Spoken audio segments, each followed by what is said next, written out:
नमस्कार मित्रों, जैसा कि दीनदयाल उपाध्याय गोरखपुर विश्वविद्यालय गोरखपुर की बहुप्रतीक्षित बीएड द्वितीय वर्ष की परीक्षाएं प्रारंभ हो चुकी हैं, तो आज हम लोग इस परीक्षा के तैयारी के क्रम में इतिहास शिक्षण विषय के विषय में महत्वपूर्ण प्रश्नों पर विचार करेंगे, जो आपके लिए बहुत ही महत्वपूर्ण है।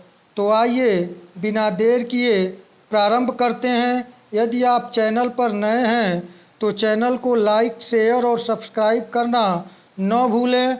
तो आइए प्रारंभ करते हैं। पहला प्रश्न रहा, इतिहास शब्द का अंग्रेजी पर्याय है। तो इतिहास शब्द का अंग्रेजी पर्याय हिस्ट्री है। दूसरा प्रश्न है कि किस भाषा के शब्द से निकला है। तो यह हिस्ट्री शब्द ग्रीक तथा लैटिन शब्द हिस्टोरिया से निकला है। तीसरा प्रश्न शब्द का क्या अर्थ है। तो हिस्टोरिया शब्द का अर्थ है जानना या ज्ञात करना। चौथा प्रश्न है इतिहास के जनक कौन हैं। तो इतिहास के जनक हेरोडोटस को माना जाता है। तो मित्रों, प्रश्न ऑब्जेक्टिव टाइप में पूछे जाएंगे, तो इसी प्रकार प्रश्न रहेगा और निश्चित रूप से आपको परीक्षा में यह प्रश्न मिलेंगे और आप आसानी पूर्वक इन्हें हल कर सकेंगे। आइए अगले प्रश्न पर विचार करें। प्रश्न संख्या 5 है, यह किस विचारक का विचार है कि भिन्न भिन्न व्यक्तियों ने इतिहास को भिन्न भिन्न दृष्टिकोण से देखा है। यह विचार स्पेंगलर महोदय का है। छठा प्रश्न है, किसने इतिहास को मानव जात की शिक्षा माना है। तो इतिहास को मानव जात की शिक्षा मानने वाले विद्वान हर्डर महोदय हैं। प्रश्न संख्या 7 है, किसने इतिहास को विश्व आत्मा का स्वविकास माना है। तो हीगल महोदय ने इतिहास को विश्व आत्मा का स्वविकास माना है। किसने इतिहास को सर्वसम्मत काल्पनिक कहानियाँ कहा था। तो यह नेपोलियन बोनापार्ट, जो फ्रांस का तानाशाह था, ने कहा था। आइए प्रश्न संख्या 9 को देखें। प्रश्न संख्या 9 है, इतिहास घटनाओं या विचारों की उन्नत का एक सुसंबद्ध विवरण है। यह परिभाषा दी है। तो यह परिभाषा रेपसन महोदय ने दी है। प्रश्न संख्या 10 है, इतिहास हमारे संपूर्ण भूतकाल का वैज्ञानिक अध्ययन तथा लेखा जोखा है। यह परिभाषा किसकी है। तो यह परिभाषा प्रोफेसर घाटे की है। इतिहास का स्वरूप क्या है। तो इतिहास विज्ञान एवं कला दोनों हैं। आइए अगले प्रश्न को देखें। प्रश्न संख्या 12 है, किस शताब्दी को इतिहास की शताब्दी के नाम से जाना जाता है। तो 19वीं शताब्दी को इतिहास की शताब्दी के नाम से जाना जाता है।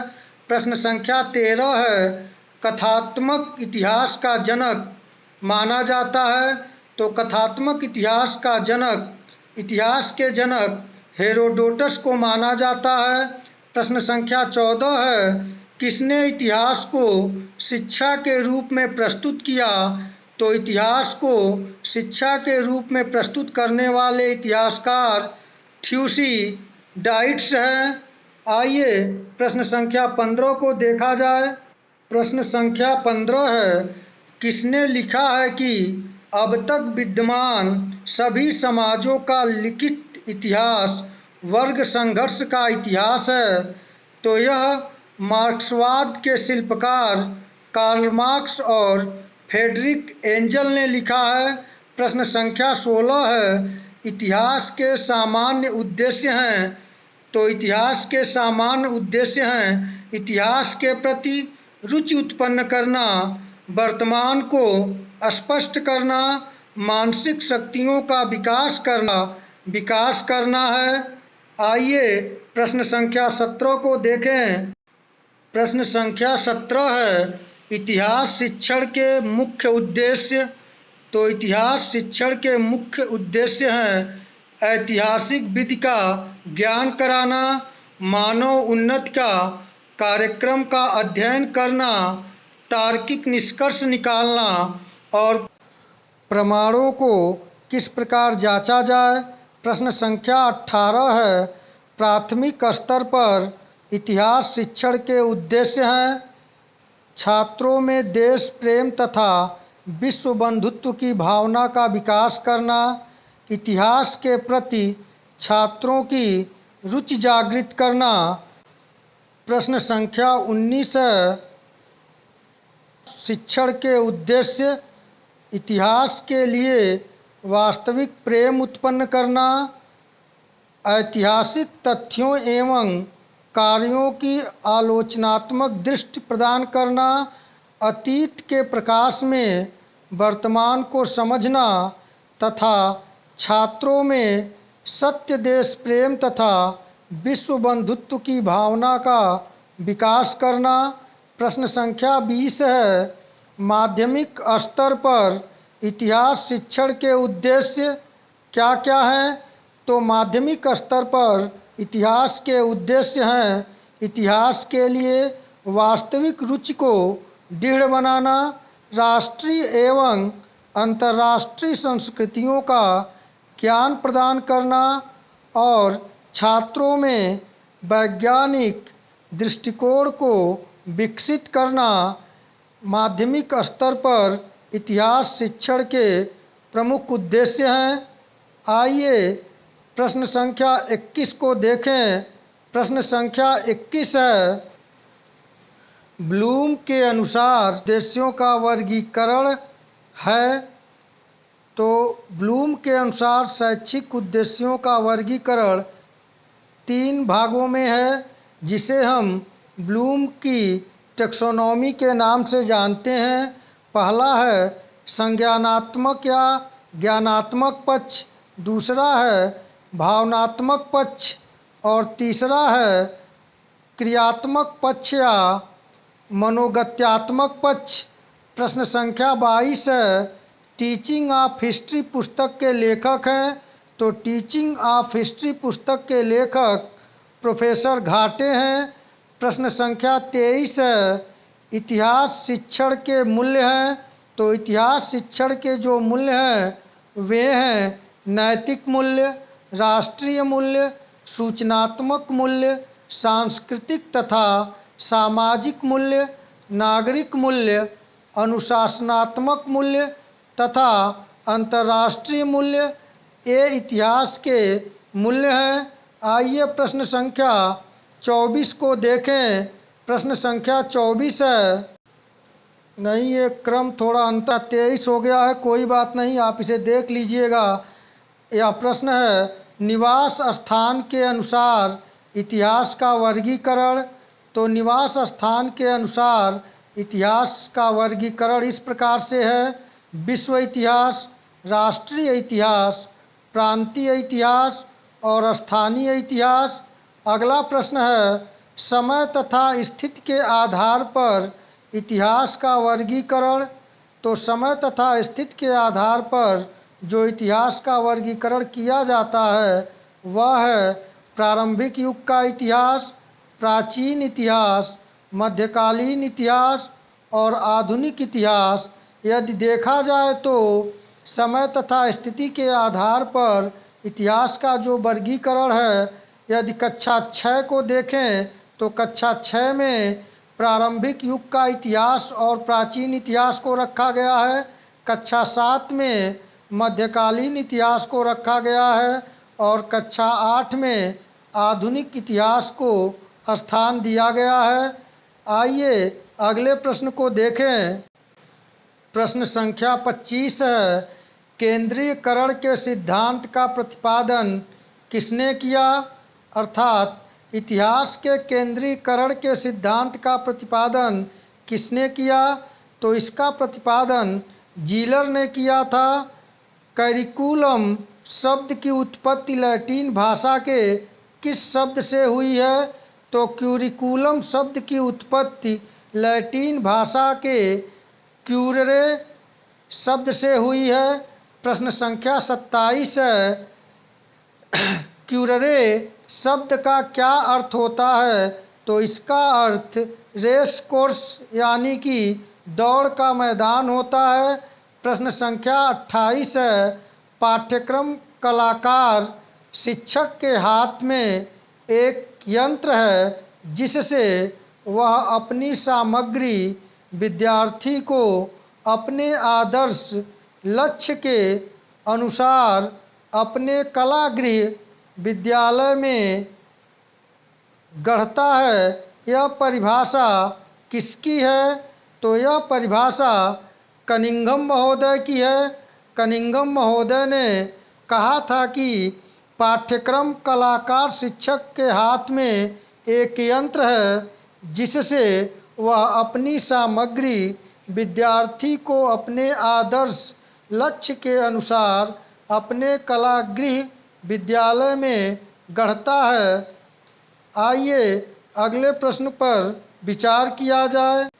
प्रश्न संख्या 29 है, पाठ्यक्रम को मानव जाति के संपूर्ण ज्ञान तथा अनुभव का सार समझना चाहिए।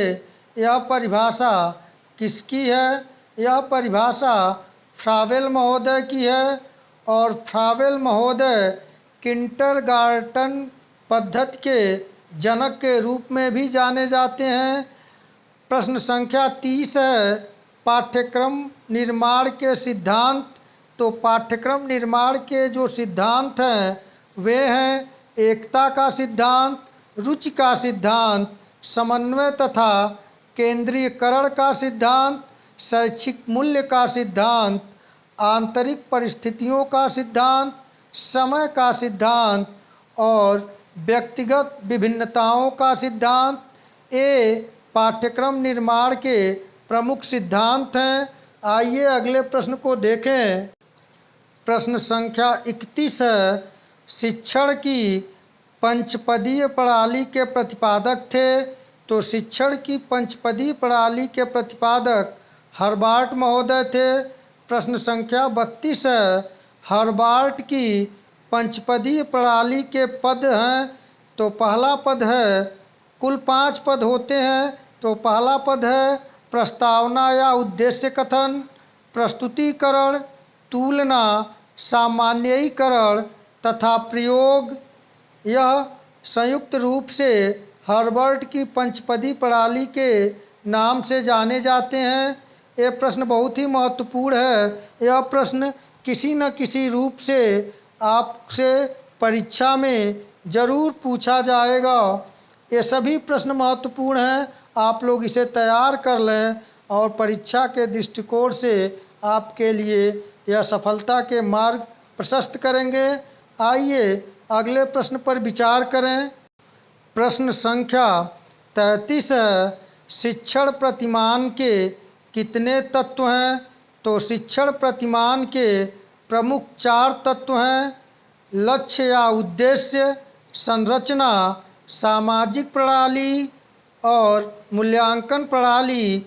तो शिक्षण प्रतिमान के 4 प्रमुख तत्व, पहला लक्ष्य या उद्देश्य, दूसरा संरचना, तीसरा सामाजिक प्रणाली और चौथा मूल्यांकन प्रणाली है। प्रश्न संख्या 34 है, बुनियादी शिक्षण प्रतिमान किसका है? तो बुनियादी शिक्षण प्रतिमान रॉबर्ट ग्लेसर का है। प्रश्न संख्या 35 है, रॉबर्ट ग्लेसर के बुनियादी शिक्षण प्रतिमान के कितने भाग हैं? तो रॉबर्ट ग्लेसर के बुनियादी शिक्षण प्रतिमान के 4 भाग हैं।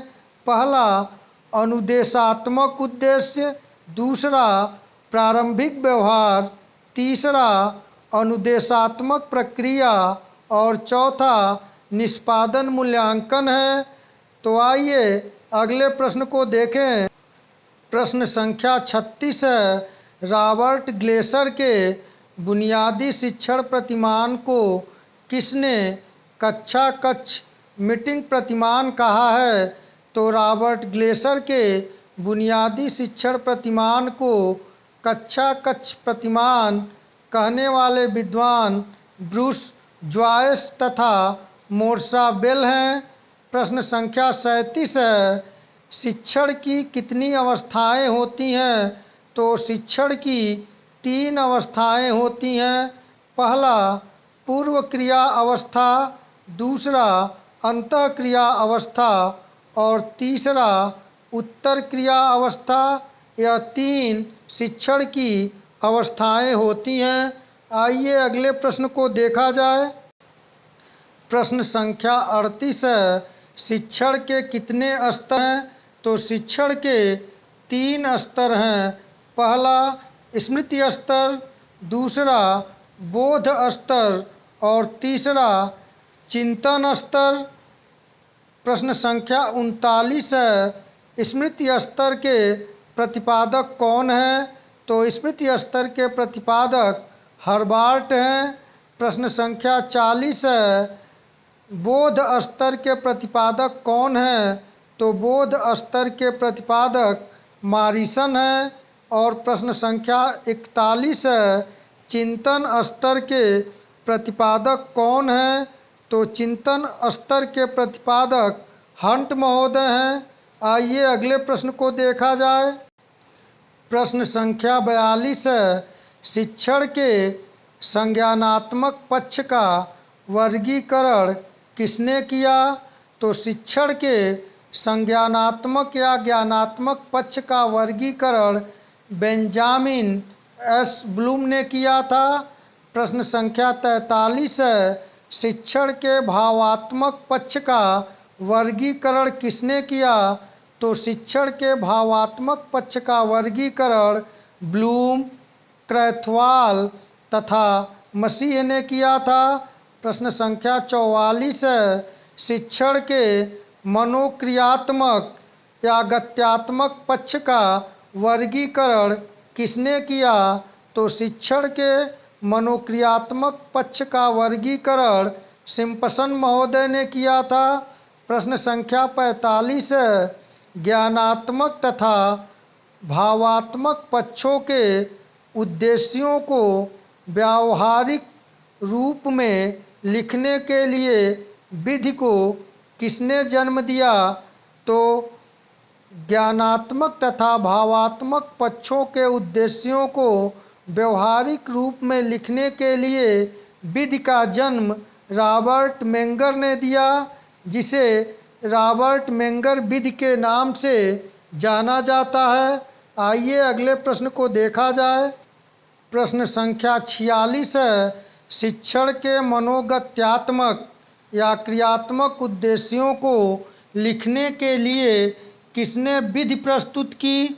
तो शिक्षण के मनोगत्यात्मक या क्रियात्मक उद्देश्यों को लिखने के लिए रॉबर्ट मिलर ने विधि प्रस्तुत की, जिसे रॉबर्ट मिलर विधि के नाम से जाना जाता है। प्रश्न संख्या 47 है, शिक्षण उद्देश्यों के सामान्य उद्देश्य शैक्षिक उद्देश्य लिखने की विधि को किसने विकसित किया? तो ग्रोनलुंड ने शिक्षण के उद्देश्यों के सामान्य उद्देश्य शैक्षिक उद्देश्य लिखने की विधि को विकसित किया था, जिसे ग्रोनलुंड विधि के नाम से जाना जाता है। प्रश्न संख्या 48 है, स्व अनुदेशन के कितनी तकनीक है? तो स्व अनुदेशन के 2 प्रमुख तकनीक हैं। पहला अभिक्रमित अनुदेशन और दूसरा कंप्यूटर सह अनुदेशन। आइए अगले प्रश्न पर विचार किया जाए। प्रश्न संख्या 49 है, अभिक्रमित अनुदेशन के कितने प्रकार हैं? तो अभिक्रमित अनुदेशन के 3 प्रकार हैं। पहला रेखीय या बाह्य अभिक्रमित अनुदेशन, जिसके जनक बी.एफ. स्किनर महोदय हैं।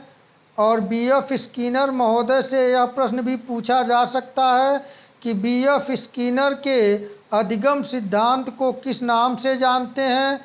तो बी.एफ. स्किनर के अधिगम सिद्धांत को क्रिया प्रसूत अनुबंधन सिद्धांत या सक्रिय अनुबंधन सिद्धांत के नाम से जाना जाता है। दूसरा है शाखीय या आंतरिक अभिक्रमित अनुदेशन। इसके जनक नॉर्मल ए क्राउडर महोदय हैं। तीसरा है मैथेट्रिक्स या अवरोही अभिक्रमित अनुदेशन। इसके प्रतिपादक थॉमस ए गिलबर्ट महोदय हैं। तो यहाँ से प्रश्न पूछा जा सकता है कि अभिक्रमित अनुदेशन के कितने प्रकार हैं, तो आप बताएंगे 3। और कौन कौन अगर पूछता है तो आप रेखीय, शाखीय और मैथेटिक्स। और यदि यह पूछे कि रेखीय अभिक्रमित अनुदेशन को किस नाम से जाना जाता है तो बाह्य अभिक्रमित अनुदेशन। और इसके जनक कौन है तो बीएफ स्किनर। इसी प्रकार से यदि यह पूछे कि शाखीय अभिक्रमित अनुदेशन को किस अन्य नाम से जाना जाता है तो आंतरिक अभिक्रमित अनुदेशन।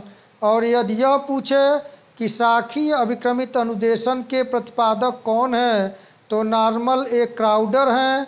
और यदि यह पूछे मैथेट्रिक्स अभिक्रमित अनुदेशन को किस अन्य नाम से जाना जाता है तो अवरोही अभिक्रमित अनुदेशन। और इसके प्रतिपादक कौन है तो थॉमस एफ गिलबर्ट हैं। प्रश्न संख्या 50 है सूक्ष्म शिक्षण के जनक कौन हैं तो सूक्ष्म शिक्षण के जनक डी एलन महोदय को माना जाता है। आइए अगले प्रश्न पर विचार किया जाए। प्रश्न संख्या 51 है सूक्ष्म शिक्षण चक्र। यदि आपसे सूक्ष्म शिक्षण चक्र के विषय में पूछ लिया जाए कि सूक्ष्म शिक्षण चक्र को लिखिए या निम्न में कौन सूक्ष्म शिक्षण चक्र में सम्मिलित है तो इसके उद्देश्य से मैंने इसे बना दिया है। पहला है पाठ्य योजना, फिर सूक्ष्म शिक्षण, फिर फीडबैक आलोचना, फिर पुनः पाठ्य योजना, फिर पुनः शिक्षण और पुनः आलोचना और पाठ्य योजना। यह योजना इसी प्रकार चलती रहती है यदि जब तक कि स्किल का यानी कौशल का विकास सही से न हो जाए तब तक यह सूक्ष्म शिक्षण चक्र चलता रहता है। तो आपसे यदि प्रश्न सूक्ष्म शिक्षण चक्र से पूछेगा तो आप इसे तैयार कर लें। इसके तैयार कर लेने से आप आसानी पूर्वक से सूक्ष्म शिक्षण चक्र के पदों को लिख सकेंगे। आइए अगले प्रश्न को देखा जाए। प्रश्न संख्या 52 है फ्लैंडर्स के शाब्दिक व्यवहार की अंतःक्रिया विश्लेषण प्रणाली में कितनी श्रेणियां हैं तो फ्लैंडर्स के शाब्दिक व्यवहार की अंतःक्रिया विश्लेषण प्रणाली में 10 श्रेणियां हैं। प्रश्न संख्या 53 है अनुकरणीय सामाजिक कौशल प्रशिक्षण जिसे शार्ट में SST के नाम से जाना जाता है शिक्षक व्यवहार का वर्गीकरण किसने किया तो अनुकरणीय सामाजिक कौशल प्रशिक्षण शिक्षक व्यवहार का वर्गीकरण कार्ल ओपनशॉ ने 1968 में किया था और इन्होंने इसे 6 सोपानों में विभाजित किया था। तो यहाँ से जो प्रश्न यदि बन सकता है तो आपसे पूछा जा सकता है SST का पर्याय क्या होता है तो अनुकरणीय सामाजिक कौशल प्रशिक्षण शिक्षक व्यवहार होता है। तो इससे संबंधित प्रश्न पूछा जा सकता है कि इस अनुकरणीय सामाजिक कौशल प्रशिक्षण SST शिक्षक व्यवहार का वर्गीकरण किसने किया तो आप लिखेंगे कार्ल ओपनशॉ। कब किया था तो 1968 ईस्वी में। और इसके कितने सोपानों में इन्होंने विभाजित किया था तो 6 सोपानों में। आइए अगले प्रश्न पर विचार किया जाए। प्रश्न संख्या 54 है किंडरगार्टन प्रणाली शिक्षण के किस सिद्धांत पर आधारित है तो किंडरगार्टन शिक्षण प्रणाली जो आधारित है वह शिक्षण के क्रियाशीलता या करके सीखने के सिद्धांत पर आधारित है और किंडरगार्टन प्रणाली के जनक कौन है यदि पूछा जाए तो किंडरगार्टन प्रणाली के जनक फ्राबेल महोदय हैं। प्रश्न संख्या 55 है, प्रस्तावना कौशल का संबंध छात्रों के किस ज्ञान से होता है? तो प्रस्तावना कौशल का संबंध छात्रों के पूर्व ज्ञान से संबंधित होता है। प्रश्न संख्या 56 है, यदि आपसे पूछा जाए पूर्व से या पूर्व नहीं, यहाँ पे पूर्ण से अंश की ओर का शिक्षण सूत्र आधारित है, तो पूर्ण से अंश की ओर जो शिक्षण सूत्र है यह गेस्टाल्ट मनोविज्ञान पर आधारित है। प्रश्न संख्या 57 है, कंप्यूटर के जनक कौन हैं? तो कंप्यूटर के जनक चार्ल्स बैबेज है। तो जो प्रश्न आपको बताए जा रहे हैं ये सभी महत्वपूर्ण प्रश्न हैं, आप इन्हें रिवाइज कर लें, तैयार कर लें। आइए अगले प्रश्न को देखा जाए। प्रश्न संख्या 58 है, TLM का पूरा नाम बताइए। तो TLM का पूरा नाम है टीचिंग लर्निंग मटेरियल अर्थात शिक्षण अधिगम सामग्री। प्रश्न संख्या 59 है, खेल विधि के जनक कौन हैं? तो खेल विधि के जनक काल्डवेल कुक महोदय हैं। प्रश्न संख्या 60 है, ह्यूरिस्टिक विधि खोज विधि के जनक कौन हैं? तो खोज विधि या ह्यूरिस्टिक विधि के जनक आर्मस्ट्रांग महोदय हैं। प्रश्न संख्या 61 है, किसने इतिहास को राष्ट्र की स्मृति शक्ति माना है? तो इतिहास को राष्ट्र की स्मृति शक्ति या स्मरण शक्ति सर्वपल्ली राधाकृष्णन महोदय ने माना है। तो मित्रों, हम लोग महत्वपूर्ण 61 प्रश्नों को देखे हैं, आप इसे तैयार कर लें। यह परीक्षा के दृष्टिकोण से बड़े ही महत्वपूर्ण प्रश्न हैं जो कि परीक्षा में आपको अच्छे अंक प्राप्त करने में सहायता प्रदान करेंगे। तो मित्रों, आज इतना ही। इसके बाद अगले वीडियो में हम लोग अगले टॉपिक में अगले शिक्षण विषय के संबंधित प्रश्नों को लेकर उपस्थित होंगे। तब तक के लिए नमस्कार।